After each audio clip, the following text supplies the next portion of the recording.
Morning all of you. Welcome to Yashasvi academy. आजच्या या व्हिडिओमध्ये आपण काय बघणार आहे? Excretion and their elimination. Excretory products and their elimination. म्हणजे एक्सक्रिटरी सिस्टीमचा अभ्यास करायचा आहे. म्हणजेच काय, किडनीचा वगैरे अभ्यास करायचा आपल्याला ह्याच्यामध्ये. And then how kidney filter blood and how kidney remove excretory products. आधी आपल्याला बघायचं एक्सक्रिटरी प्रोडक्ट्स काय असतात. Yes, okay. एक्सक्रिटरी प्रोडक्ट्स आणि ह्या सगळ्या गोष्टी आता आपल्या बॉडीमध्ये आपण जे इजेशन करत असतो. इजेशन म्हणजे काय? Yes, removal of undigested food. तर त्याच्यामधून जे वेस्ट जातं बॉडीच्या बाहेर ते कसलं असतं? अनडायजेस्टेड फूड असतं. ह्याच्यापेक्षा वेगळं वेस्ट आपल्या बॉडीत तयार होतं का? होतं. त्याला मेटाबॉलिक वेस्ट म्हणतात. कसलं वेस्ट? म्हणजे बघा, इथं फूड डायजेस्ट होतं आणि त्यातले महत्त्वाच्या गोष्टी ॲब्झॉर्ब होतून बॉडीमध्ये पाठवल्या जातात. तिथे गेल्यावर बॉडी ते डायजेस्टेड फूड असतं ते बॉडी वापरते आणि ते वापरून झाल्यावर जे बाय प्रोडक्ट तयार होतात ते परत बॉडीतून बाहेर टाकावे लागतात. ते ब्लडमधनं काढायचे असतात. कुठून काढायचे असतात? ब्लडमधून. त्याला म्हणायचं एक्सक्रिटरी वेस्ट. बघूया वन बाय वन आपण. Excretion is the elimination of metabolic waste material. आता काय काय मेटाबॉलिक वेस्ट मटेरियल तयार होतं आपल्या बॉडीमध्ये? अमोनिया, युरिया आणि युरिक ॲसिड. हे तीन महत्त्वाचे मेटाबॉलिक वेस्ट तयार होतात. आता बघा, हे काय फूडमधून तर तयार होत नाहीत. तर हे आपण खाल्लेलं फूड ज्यावेळेस बॉडी वापरते त्याच्यानंतर तयार होतं ते काय असतं? मेटाबॉलिक वेस्ट असतं. त्याच्यामध्ये तीन प्रकार येतात: ammonia, urea, uric acid. Actual लक्षात ठेवा, हे तिघं पण नायट्रोजिनस वेस्ट आहेत. कसले? अमोनियामध्ये नायट्रोजन आहे, युरियामध्ये नायट्रोजन आहे, युरिक ॲसिडमध्ये नायट्रोजन आहे. म्हणजे हे नायट्रोजिनस मेटाबॉलिक वेस्ट आहेत. याचा अर्थ हे कार्बोहायड्रेट पासून तयार झाले का प्रोटीन पासून तयार झाले का फॅट पासून? Can you tell me? हे जे मेटाबॉलिक वेस्ट आहेत कुठले कुठले? Ammonia, urea, uric acid. Very good Shravani. Protein पासून. कशापासून? प्रोटीन. कसं काय बरं सर? कसं काय तुम्ही असं कसं काय म्हणू शकता? चला तुम्हाला सांगतो कसं काय म्हणू शकतो मी.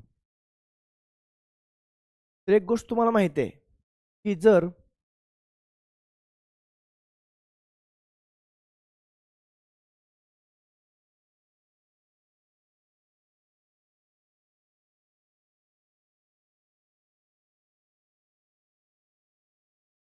कार्बोहायड्रेट्स, लिपिड आणि प्रोटीन, या तीन गोष्टी आपण खात असतो. मोस्टली बाहेरून आपल्या बॉडीत जातात मोस्टली जास्त प्रमाणात. कोण कोण? Carbohydrate, lipids and proteins. You know की कार्बोहायड्रेट्स आपली बॉडी काय करते? यूज करते. राहिलेले काय करते? स्टोअर करते. लिपिड्सचं पण काय आहे?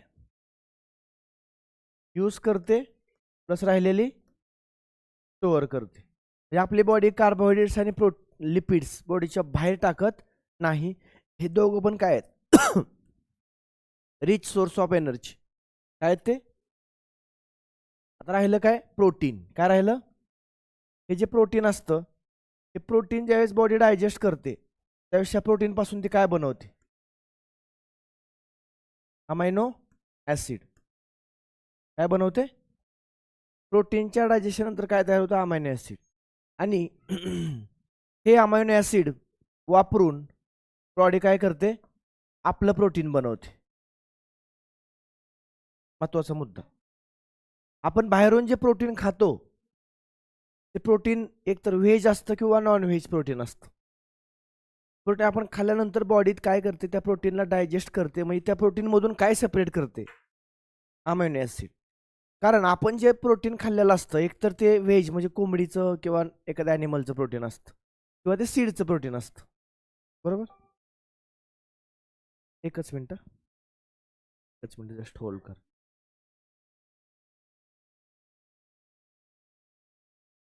ओके. तो हे यूज केलं, स्टोअर केलं, यूज केलं, स्टोअर केलं. बॉडीने काय केलं? प्रोटीनला डायजेस्ट केलं. काय बनवलं? Amino acid. अमायनो ॲसिडचं पासून काय बनवलं? प्रोटीन. आता हे प्रोटीन बॉडी बनवते, पण तुम्ही जर जास्त प्रोटीन्स खात असाल आणि तेवढ्या प्रमाणामध्ये तुम्ही समजा एक्सरसाइज करत नाहीये किंवा तेवढ्या प्रमाणामध्ये बॉडीला गरज नाहीये कशाची, प्रोटीनची. तर हे बघा आता इथं हा मुद्दा हित असतो, अमायनो ऍसिड आपल्या बॉडीमध्ये बाहेरून काय आलेलं आहे, अमायनो ऍसिड चाललेलं आहे थ्रू प्रोटीन. इथं डायजेशन झाल्यावर तुम्ही किती प्रोटीन खावा, बॉडी इथं त्याला डायजेस्ट करते, त्याला ब्रेक करते आणि अमायनो ऍसिड बनवते. ते कुठं पाठवते, ब्लडमध्ये पाठवते. ब्लड मधलं ते अमायनो ऍसिड वापरून आपली बॉडी काय करते, प्रोटीन्स बनवते. काय बनवते, प्रोटीन्स. पण जर गरज असेल तरच तयार होते प्रोटीन्स. समजा तुम्ही एक्सेस प्रोटीन खाल्ले, समजा जास्त खाताय पण त्याचा वापरच होत नाही, मोस्टली होतच, सगळ्या प्रोटीनचा वापर होत नाही, म्हणजे सगळ्या अमायनो ऍसिडचा वापर होत नाही. म्हणजे एक्स्ट्राचे उरलेले अमायनो ऍसिड असतात बाळांनो, हे जे एक्स्ट्राचे उरलेले काय आहेत, इथं काढतो मी. एक्स्ट्राचे जे अमायनो ऍसिड असतात याचं कन्व्हर्जन बॉडी बाहेर टाकते. हे अमायनो ऍसिड बॉडी आतमध्ये ठेवत नाही, स्टोअर करत नाही. बॉडी त्याचं कन्व्हर्जन सुरुवातीला कशामध्ये करते, अमोनियामध्ये करते. अमायनो ऍसिडचं अमोनिया. आता अमोनिया हा एक टॉक्झिक सबस्टन्स आहे ऍक्च्युली. कसला आहे, टॉक्झिक. तो बॉडीमध्ये ठेवू शकत नाही, त्याला लगेच बाहेर टाकावं लागेल. आणि तो बाहेर टाकण्यासाठी पहिली गोष्ट टॉक्झिसिटी कमी करावी लागेल, आणि ती कमी करण्यासाठी त्यात पाणी मिक्स करावं लागतं. ज्या ॲनिमल्सकडे जास्त पाणी आहे अशा ॲनिमल अमोनियाला काय करतात, बॉडीमधून बाहेर टाकायसाठी मेथड वापरतात. कोणाकडे पाणी जास्त असतं, फिशकडे. कोणाकडे, फिश. फिशच्या बॉडीमधून ह्याच्यामधून काय बाहेर जातं, अमोनिया बाहेर जातो. जवळपास 1 ग्रॅम अमोनिया बाहेर टाकण्यासाठी तुम्हाला 500 ml पाणी लागतं. आपण अफोर्ड करू शकत नाही. आपली बॉडी काय करते, अमोनिया आपण स्टोअर नाही करू शकत बॉडीमध्ये. आपली बॉडी त्या अमोनियाचं कन्व्हर्जन लगेच कशामध्ये करते, युरियामध्ये करते. आता युरियाला कमी पाणी लागतं, 50 ml लागतं फक्त 1 ग्रॅम युरियाला बाहेर टाकायसाठी. ह्याच्यामधून युरियाचं नाव, युरिनचं नावच युरिन का आहे, त्याच्यामध्ये काय असतो, युरिया असतो. हा युरिया बॉडी बाहेर टाकते, याला कमी पाणी लागतं. आता काय ॲनिमल्स असे आहेत की ते युरिया बी अफोर्ड करू शकत नाही, त्यांना एवढं पाणी काय करायचं असतं. इथं सगळा खेळ कशाचा, पाण्याचा आहे. अवेलेबिलिटी ऑफ वॉटर डिपेंड करते. ज्यांच्याकडे पाणी जास्त ते काय करतात, अमोनियाच्या फॉर्ममध्ये बाहेर टाकतात. त्यांना जरा थोडं कॉन्झर्व करायचं ते काय करतात, युरियाच्या फॉर्ममध्ये. त्याच्यापेक्षा कमी ते काय करतात मग, युरिक ॲसिड. कुठला इथे तुम्ही पक्ष्यांची वगैरे बघू शकता बघा, बर्ड्सची वगैरे आहे की नाही, पेस्टच्या फॉर्ममध्ये असते. पडलं असं डोक्यावर वगैरे तुमच्या खांद्यावर बिंदा हे पडल, तर ते त्याच्यावरनं हे 3 आले. कळलं का तुम्हाला, अमोनिया, युरिया, युरिक ॲसिड. कशावरती डिपेंड आहे सगळं हे, हां, म्हणजे अवेलेबिलिटी ऑफ वॉटर किंवा एन्व्हायरमेंट, कुठं राहतात त्याला आपण म्हणूया हॅबिटॅट. कशावरून आहे ते, हॅबिटॅट. ॲक्वेटिक हॅबिटॅट असेल तर अमोनिया, जमिनीवर असेल तर युरिया.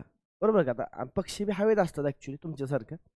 ते in birds they require more water to be conserved, hence they form uric acid.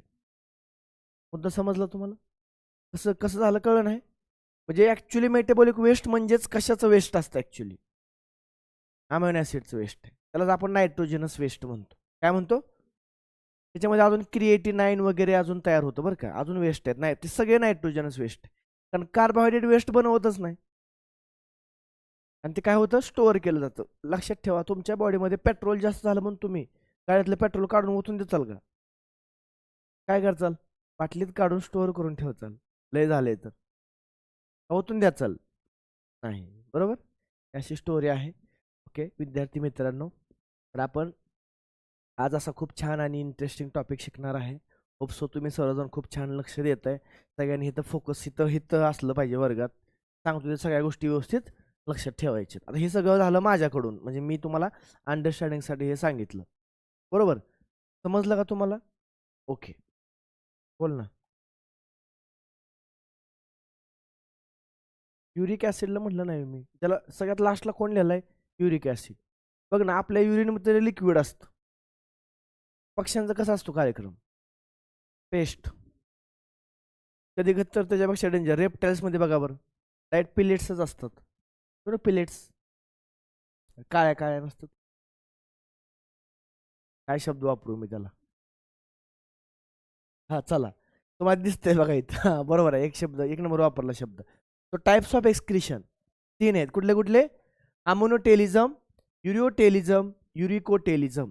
तुम्हाला ह्याच्या खाली काय दिसते बाळांनो? त्याचे एक्झाम्पल: अमोनोटेलिझम फिश, युरिओटेलिझम फ्रॉग, आपण बी येतो बघा ह्याच्यामध्ये.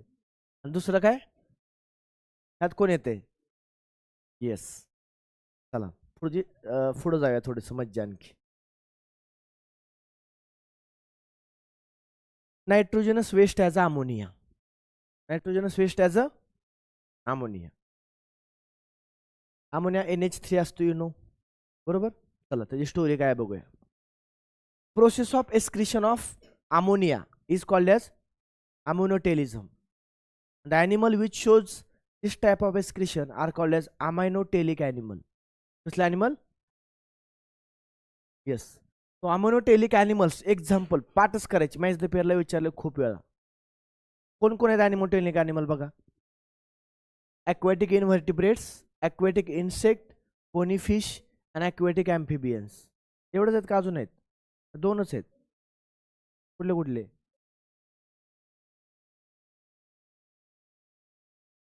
तीन आहेत. ॲक्वॅटिक इनव्हर्टिब्रेट्स नाहीत का? ठीक आहे, स्टारफिश वगैरे किंवा हे बाकीचे बी असतात बरं का, असं त्यांचं म्हणणं आहे. कारण ते कुठं आहे? किंगडम ॲनिमल शिकलोय की नाही आपण? अरे होय म्हणा की. हां, त्याच्यामध्ये आहे बघा ते युरिकोटेलिझम, युरिओटेलिझम आहे की नाही, अम्युनोटेलिझम आहे की नाही. तिकडचं इकडचं कनेक्शन आहे, कळलं का? सो तिकडचे एक्झाम्पल इकडे ऍड केलेत, बरोबर ना. अरे किंगडम ॲनिमालियामधले, किंगडम ॲनिमालियामध्ये ते ॲनिमल्स आहेत. चुकतो यार आज मग. अरे okay. Ammonia is highly toxic. पहिली गोष्ट मी मगाशीच म्हणलं होतं तुम्हाला, ज्यावेळेस तो बॉडीमध्ये तयार होतो त्यावेळेस त्याला इमिडिएटली बॉडीतून काय करायला पाहिजे? बाहेर टाकावं लागतं. और त्याला पाणी ओतून काय करावं लागतं? डायल्यूट करावं लागतं. एक तर डायल्यूट करा किंवा डायरेक्ट काय करा, बाहेर टाका. पण बाहेर टाकायला बी डायरेक्ट टाकता येत नाही, डायल्यूट करूनच टाकावं लागतो. आता तो जो ऑर्गन आहे जो फिल्टर करणार तो खराब होईल नाही. तो मग बघा, अमोनिया इज हायली टॉक्सिक म्हणून त्याला काय लागतं? Excretion need excess of water. का लागतं वॉटर? त्याला डायल्यूट करावं लागेल. तो पॉइझनस आहे ना, टॉक्सिक आहे. मग काय करायचं? पाणी ओतून त्याला कमी टॉक्सिक करायचं. लोक कशी दारू पिताना पेगमध्ये पाणी ओततात. कच्चं पेल तर काय होईल? जळल नाही डायरेक्ट. पाणी ओतून डायल्यूट करायचं मग पेज. म्हणून ते पेगमध्ये पाणी ओततात. त्यामुळे म्हणतो अरे अच्छा, माझं डोक्यात प्लॅन होतं कच्चंच, पण आता हे म्हणजे कच्चं लोक घेतात असं. डोंट ट्राय दिस कच्चं विच पिक्चर मध्ये दाखवतात बघा, ते बाटली बिटली तोंडाला लावतात वगैरे. मरल तसलं ती बाटली बिटली डायरेक्ट तोंडाला लावतात. डेंजर असते ती, very concentrated. Okay. Excretion need excess of water. आता अमोनिया बघा रेडियली, ही सगळे वाक्य महत्वाचे बरं का. Ammonia is readily soluble in water. पाण्यात लगेच सोल्युबल असतो तो. आणि is excreted by diffusion process, म्हणजे हाय कॉन्सन्ट्रेशन टू आपोआप बाहेर जातो, त्याला म्हणतात डिफ्युजन. थ्रू कशा कशामधून जातो? Direct body surface. आता हे सगळे अॅनिमल्स पाण्यामध्ये आहेत. कुठं असतात हे सगळे? पाण्यात. पाण्यात काय असतं? त्यांच्या बॉडीमध्ये अमोनिया जास्त असतो, बाहेर कमी असतो. म्हणून हाय कॉन्सन्ट्रेशन टू कशामधून? बॉडी सरफेसमधून किंवा गिल्स. फिशमध्ये काय असतात? गिल्समधून बाहेर जातात. Gill surface in fishes. कुठल्या फॉर्ममध्ये? Ammonium ions. कारण पाण्यात मिक्स झाले होते, काय बनवणार? अमोनियम आयन्स बनवणार. मग सगळे विचारले कुठल्या फॉर्ममध्ये जातं, कुठून जातं, कसं जातं, सगळ्या गोष्टी. Are you understand? हां. अमोनिया असलेलं नाही, अमोनियाला डायल्यूट करायला.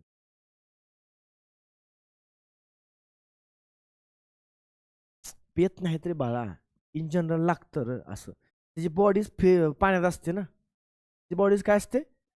फिश काय करतं माहिती आहे ना तुला? पाणी पितं, त्यातलं ऑक्सिजन काढून घेतं आणि राहिलेलं पाणी सोडतं. ते कंटिन्यू पाणी पित असतं फिश, माहिती आहे ना तुम्हाला का नाही माहीत? फिश कसं श्वास घेतं मग? काही फिश वर येऊन घेतात, काही फिश पाण्यातच घेतात ना. मग कसं? तोंडातून ते पाणी, आता आपण कसं हवा आत घेतोय सोडतोय, तसं ते पाणी आत घेतात, गिल्समध्ये जातं, पाण्यातलं ऑक्सिजन काढून घेतात आणि पाणी बाहेर. त्यासोबतच त्या अमोनिया बी काय करतं? थोडा थोडा रिलीज करते त्यातनं. स्पेशल काही करत बसत नाही ती. त्याला माहिती आहे गिल्समध्ये काय येणार आहे? पाणी. पाण्यात काय करते? अमोनियाला मिक्स करते आणि पाठवते बाहेर. आपल्याला काय करावं लागतं, किडनीत न्या, किडनी त्याला फिल्टर करते, मग ते बाहेर टाकायचं.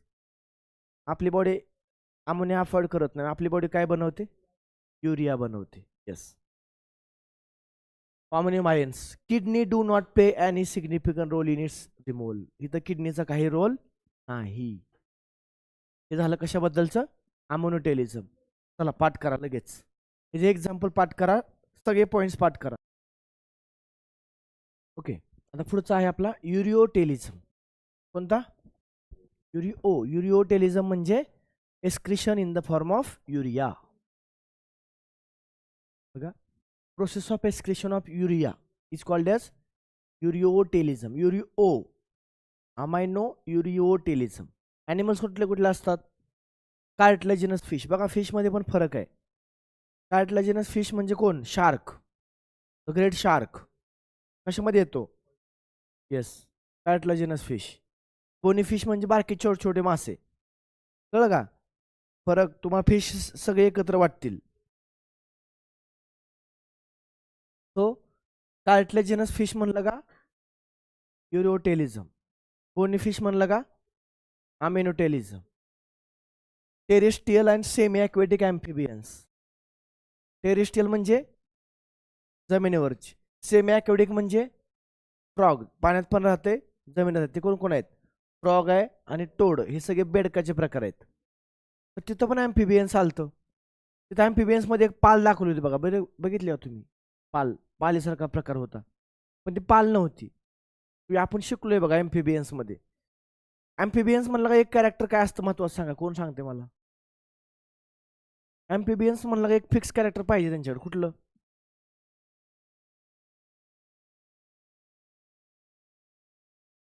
फिक्स कॅरेक्टर आहे. पालीसारखं दिसतंय ते, किंवा रेप्टाईल सारखं दिसते. Very good. तर तुम्ही आपण जे पाल बघतो भिंतीवर, तिची स्किन मॉइस्ट असते का, नसते. तुम्ही तिला तिची डायग्राम दाखवलेली मी तुम्हाला, त्याचं नाव काय होतं, त्या ॲम्फिबियन्स मध्ये एक पाल होती बघा.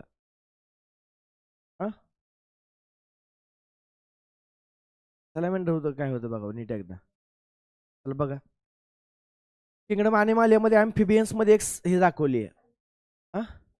सॅलमेंडरच आहे का, हो बरोबर, व्हेरी गुड.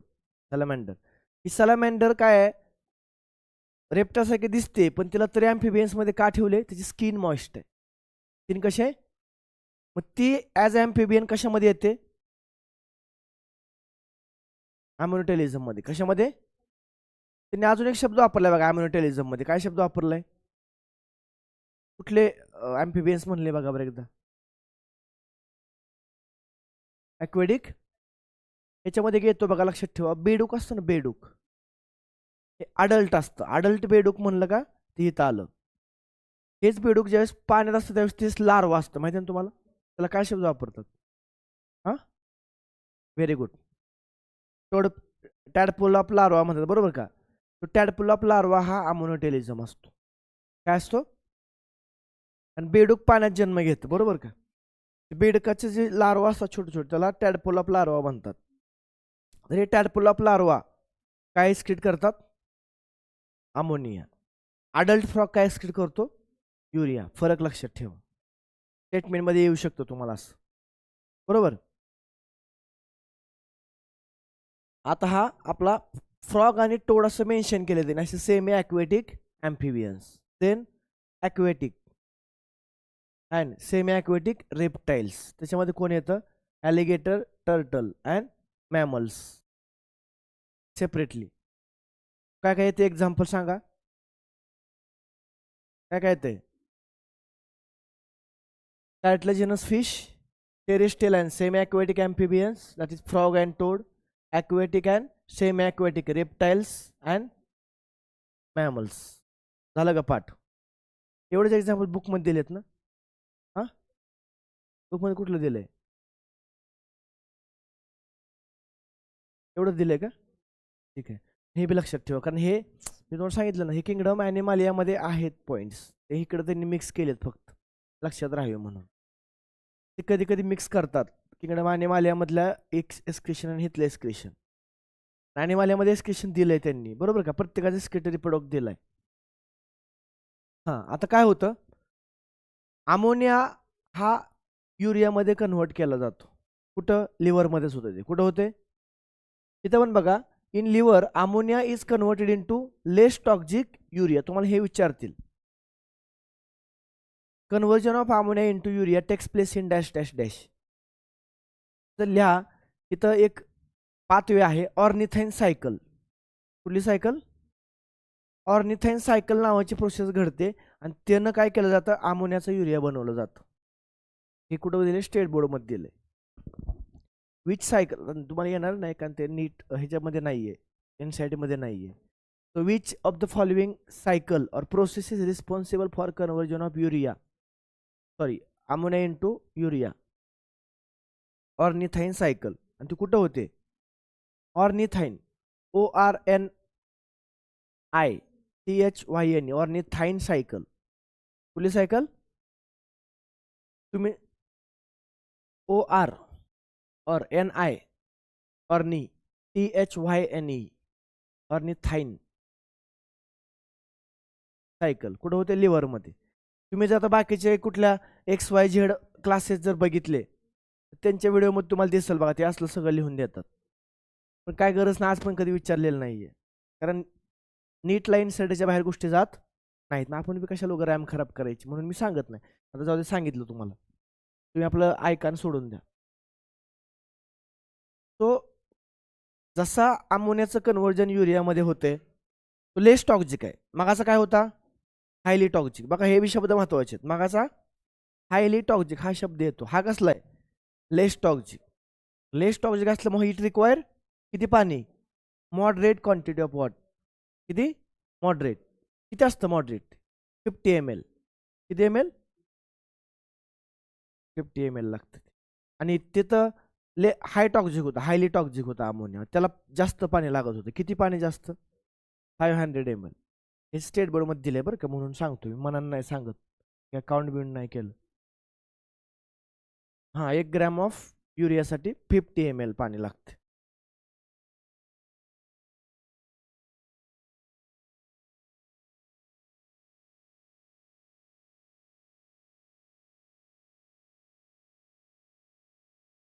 समजलं का? ओके. अजून काय त्यातलं राहिलं बघा. Some amount of urea may be retained in the kidney matrix of some animal to maintain a desired osmolarity. काही ॲनिमल्स युरियाला बाहेर जाऊन देत नाहीत, रिटर्न घेतात बॉडीमध्ये. याच्या मागचं कारण सांगतो. फॉर एक्झाम्पल, काही फिश असतात. आता मला सांगा, फिशला पाण्यामध्ये राहायचं असतं, पाणी खारट असतं. समजा मराईन वॉटर कसं असतं? खारट असतं. माझा विचार करा, जर फिशच्या बॉडीमधलं पाणी फ्रेश असेल आणि बाहेरचं पाणी खारट असेल, तर काय होईल? बाहेर सोडा आली ते का मुवमेंट ही नेहमी सॉल्व्हंट कडून सोल्यूट कडे होत असते बाळांनो, बरोबर का? सॉल्व्हंट कडून सोल्यूट कडे. तसं आपण लोणच्याची फोड म्हणजे आंब्याची फोड आपण भरणीत ठेवतो, आणि त्या भरणीत आपण कसलं लिक्विड ठेवलेलं असतं? मिठाचं पाणी ठेवलेलं असतं. मीठ लोणच्यात येतं का लोणच्यातलं पाणी बाहेर जातं? लोणच्यातलं पाणी. अरे फोड बारकी होते का नाही? अरे फोड श्रिंक होते का नाही? अरे गच भरून ठेवलेली असती भरणी लोणच्याच्या त्या आंब्याच्या फोडी.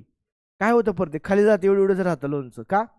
लोणच्यातलं पाणी कुठं जातं? सगळं बाहेर जातं. पाणी सुटतं म्हणतो बघा आपण त्याला, सुटत नसतं, ते फोडीतलं बाहेर गेलेलं असतं.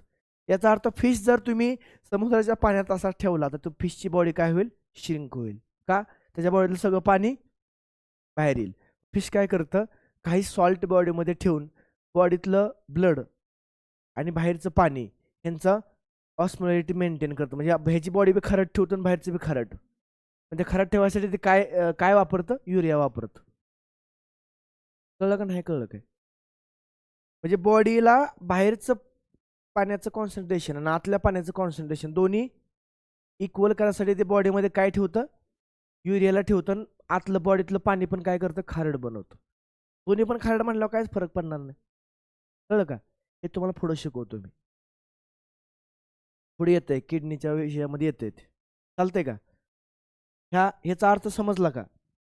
किडनीच्या मॅट्रिक्समध्ये काय करते? रिटेन करते. कशाला? युरियाला. कशासाठी? To maintain desired osmolarity. Osmolarity म्हणजे सॉल्ट आणि वॉटरचा बॅलन्स मेंटेन करायसाठी. बॉडीमध्ये सॉल्ट आणि वॉटरचा बॅलन्स मेंटेन करण्यासाठी. तुम्ही पण लक्षात ठेवा, जर तुम्ही ट्रेकिंगला वगैरे गेला तर तिकडं गेल्यानंतर काय नाही करायचं, खारट वगैरे जास्त खायचं नाही वर जाऊन. तुम्ही जेवढं जास्त खारट खाणार तेवढं ब्लड काय होणार, जास्त खारट होणार. ब्लड खारट झाला का बॉडी काय करते, डायल्यूट करा. का खारट झाली, तुम्हाला जास्त तहान लागणार. मग वर तर पाणी कमी असतं आपल्याकडं, कळलं का? म्हणून असल्या गोष्टी, खारट गोष्टी किंवा लय गोड गोष्टी खायच्या नाहीत. दोन्हीमध्ये तुम्हाला काय खावं लागतं, जास्त पाणी प्यावं लागतं. ही खवडी भांडी सगळी वर चिप्स वेपर्सच घेऊन जातात, बिस्किट. त्याला काय लागतं, पाणी जास्त लागतं. मग काय खायचं सर, मग फ्रुट्स घेऊन जायचे. फ्रुट्समध्ये पाणी पण असतं. तुम्ही फ्रुट्स घेऊन गेला ना, तुम्हाला मोस्ट महत्वाची गोष्ट पाणी प्यायची गरज नाही. ग्रेप्स घेऊन जायचे, कलिंगड घेऊन, आता कलिंगडाचे फोडी करून न्यायचे, मोठं कलिंगड घेऊन जाचाल. कलिंगडाच्या फोडी, अननसाच्या फोडी, आहे की नाही, ग्रेप्स, पेरू, बनाना, हा, चिक्कू. चिक्कूमध्ये पाणी असतं. मी तर फिक्स फ्रुट्स घेऊन जातो. ते महत्वाचं म्हणजे अनवॉन्टेड गोष्टी, केळाच्या पण काय करायचं, साल वगैरे काढून त्या फोडी करून डबे भरून घेऊन जायचं वर. सालीचं वजन कशाला घेऊन जायचं वर, कळतंय का? ऍपल पण कट करून वगैरे, ऍपल पण त्यात पण पाणी असतं. तुम्ही ते खात राहिला तर काय होतं, पाण्याची गरज भासत नाही. खवडे बांडे पोरं काय घेऊन जातात, चिप्स. सॉरी यारा, ओके, ऑनलाईनची मुलं हसा तुम्ही पण. ओके, सो माझे जे ऑनलाईन लेक्चर असतात त्याच्यामध्ये कसं असतं की समोर फक्त कॅमेरा असतो आणि लांब तिकडं मुलं बघत असतात मला. मग मी त्यांना काय म्हणतो, जोक झाला का हसा, मग ते कमेंट सेक्शनमध्ये हसत असतात. मग असं, सो लाईक दिस सगळं आहे. हे झालं कशाबद्दल, युरियाबद्दल. आता पुढचा कोण आहे, यूरिकोटेलिक. यूरिकोटेलिक, अभी यूरिक एसिड. अभी देखो, जिनको जिनको पानी ज़्यादा सेव करना है बॉडी में, जिनको बॉडी में पानी कम होता है, वो तो यूरिया और अमीनो एसिड दोनों को अफोर्ड नहीं कर सकते, तो उनका बॉडी क्या करेगा, फिर यूरिक एसिड बनेगा. क्या बनेगा, तो देखो, process of excretion of uric acid is called as uricotelic, uricotelism. It is insoluble in water. पहिली गोष्ट, विषय संपला. सगळ्यात जास्त सोल्युबल कोण होता, आमने विचारतील तुम्हाला. Readily soluble. काय म्हणलं होतं, very good, which is readily soluble. हा कसला असतो, insoluble. So water is not required for excretion. Water is not required for excretion. Uricotelic animals कोण कोण आहेत आता, insect, some land crustaceans, land snails, terrestrial reptiles. Terrestrial reptiles. Ureotelism and uricotelism are needed for water conservation. मी सांगितलं मग अशी, कारण जास्त पाणी कोणाला लागते, अमोनियाला. अमोनिया सोडून दुसरं कशासाठी होतंय, mechanism for conservation of water. वाचा, नाही काढत आहे, काढतोय.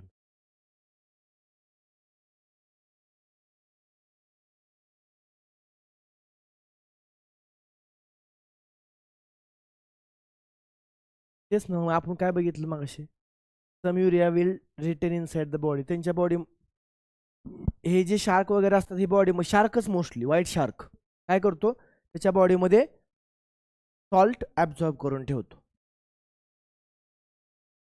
ओके, हे 3 टाईप झाल्यानंतर एक महत्त्वाचा पॉईंट येतो. त्याच्यामध्ये आपल्याला बघायचं की कुठला ऑर्गॅनिझम कुठला ऑर्गन वापरतो एक्सक्रीशन करण्यासाठी. हे मॅच द पेअरला खूप वेळा विचारलंय. तर बघा, प्रोटोनेफ्रिडिया, आता हे कुडा किंगडम ॲनिमालियामध्ये पण बघितले आपण.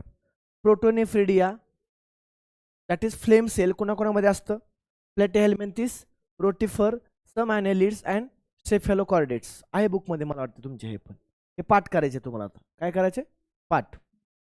प्लॅटिहेल्मिन्थिस, रोटिफर्स, सम ॲनेलिड्स अँड सेफेलोकॉर्डेट्स. रोटिफर्स म्हणजे जे डिकम्पोजिशनसाठी यूज करतात, डिकम्पोजर्स असतात मोस्टली ते. असं म्हणते.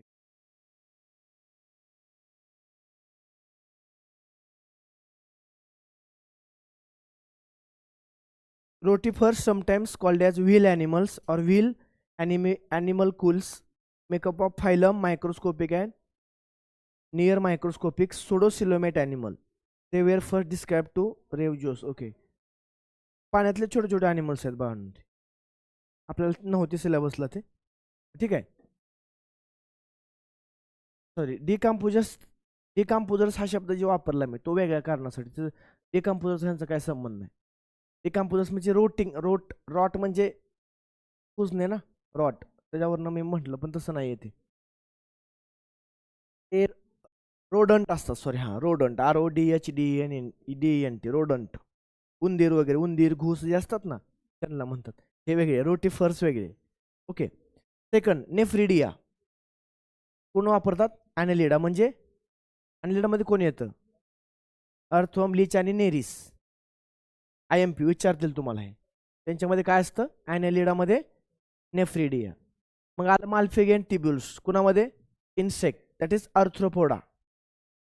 अर्थ्रोपोडामध्ये काय असतं? Malpighian tubules. आणि देन अँटेनल ग्लँड, त्यालाच ग्रीन ग्लँड्स म्हणलं होतं, वाचले बघा, किंगडम ॲनिमलिया, ग्रीन ग्लँड्स. कुणामध्ये? क्रुस्टासियन्स म्हणजे प्राऊनमध्ये. प्राऊन्समध्ये येतात ते ग्रीन ग्लँड किंवा माल्फिगेन ट्युब्युल्स. आणि मग तिथनं पुढच्या हायर ॲनिमल्समध्ये काय असतं? किडनी असतं. चला करा पाठ. पाठ करायचे, पाठ लगे मॅच द पेअरला फिक्स येते.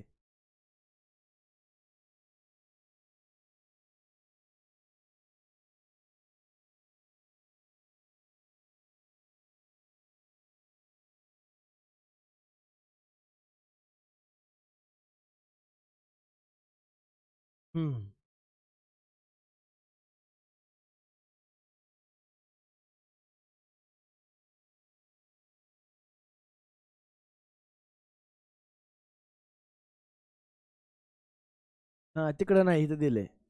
इथे दिले तर पाठ करा, हे तेच म्हणतोय तुम्हाला. मग